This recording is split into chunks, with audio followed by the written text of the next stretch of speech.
بسم اللہ الرحمن الرحیم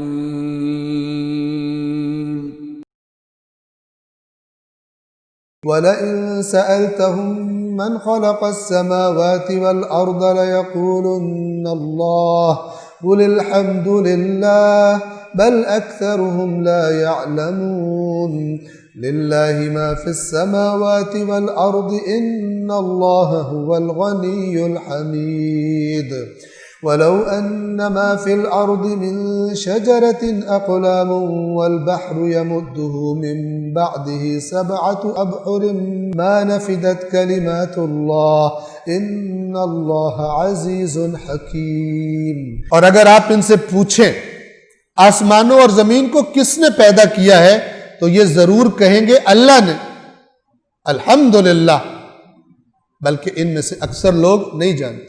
یہ کیوں کہہ رہے ہیں؟ توجہ فرمائیں۔ اے رسول، ان مشرکوں سے آپ پوچھیں گے آسمان و زمین کس نے خلق کیے، ضرور ان کا جواب کیا ہوگا؟ اللہ نے۔ آپ کہیں الحمدللہ، اسی لیے تو ساری حمد اللہ کے لیے۔ پھر کیا فرما رہے ہیں؟ لیکن اکثر نہیں جانتے۔ یہ کیا کہہ رہے ہیں کہ جب تم خدا کی خالقیت کے قائل ہو تو خدا کی ربوبیت کے قائل، اس کے مدبر ہونے کے قائل کیوں نہیں ہو؟ کافروں کا کیا عقیدہ تھا؟ خالق اللہ ہے، چلاتے ہمارے شریک ہیں، چلاتے ہمارے شریک ہیں۔ بارش برسانے کا اللہ خود یہ الگ ہے، یہ بارش برساتا ہے، یہ روزی دیتا ہے، یہ فلان کرتا ہے، یہ کرتا ہے، یہ کرتا ہے۔ خالق اللہ ہے۔ اللہ نے فرمایا میں ہوں، میں مدبر امر ہوں۔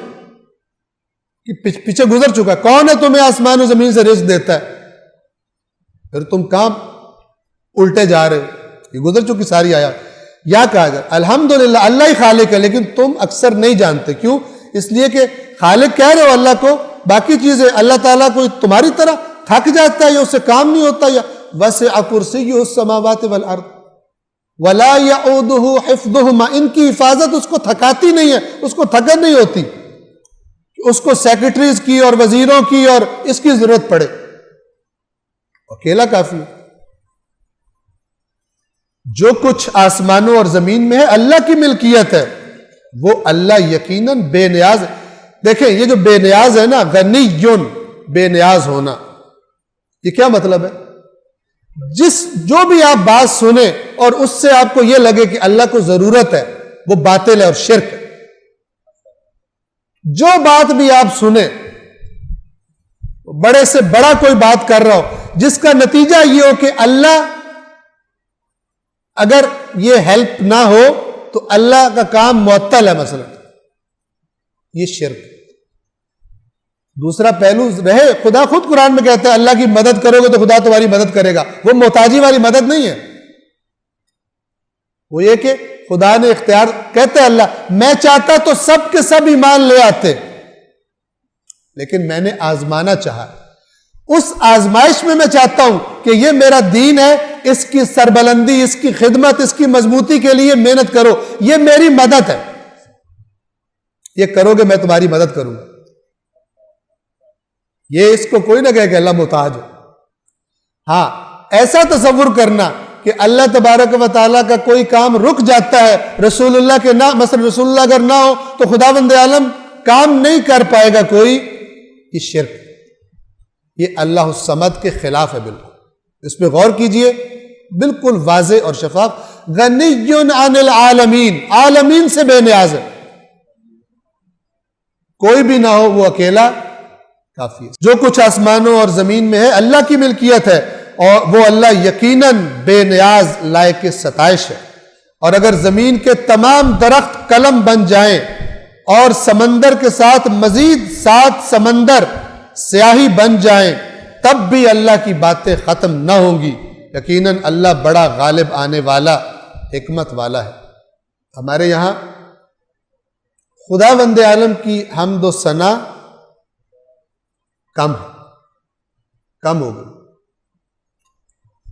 مختلف فرقوں نے، مسلمانوں کے مختلف فرقوں نے اپنا اپنا ایک مزاج بنا لیا، اور اللہ فرماتا ہے وما قدر اللہ حق قدر، جو اللہ کی قدر کرنی چاہیے تھی انہوں نے نہیں کی۔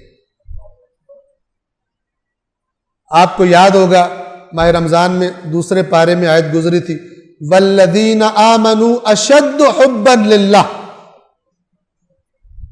ترجمہ نہ تفسیر، سادہ ترجمہ. اور وہ لوگ جو ایمان لائے ہیں اشد سب سے زیادہ شدت کے ساتھ، حباً محبت کے اعتبار سے کس سے کرتے ہیں؟ للہ، اللہ سے کرتے ہیں. باقی تمام محبتیں اس کے سائے میں آتی ہیں. رسول اللہ سے کیوں محبت ہے؟ خدا کی محبت کے سائے میں. مولا علی سے کیوں محبت ہے؟ خدا سے محبت کے سائے میں.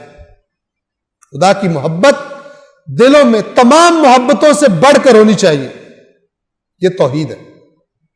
اور اگر ہم کہیں کہ نہیں، اللہ تعالیٰ کے بارے میں کوئی اللہ کا نام آئے ہمیں بوریت ہونا شروع ہو جائے، یہ ٹھیک، یہ مزاج ٹھیک نہیں. صدق اللہ العلی العظیم.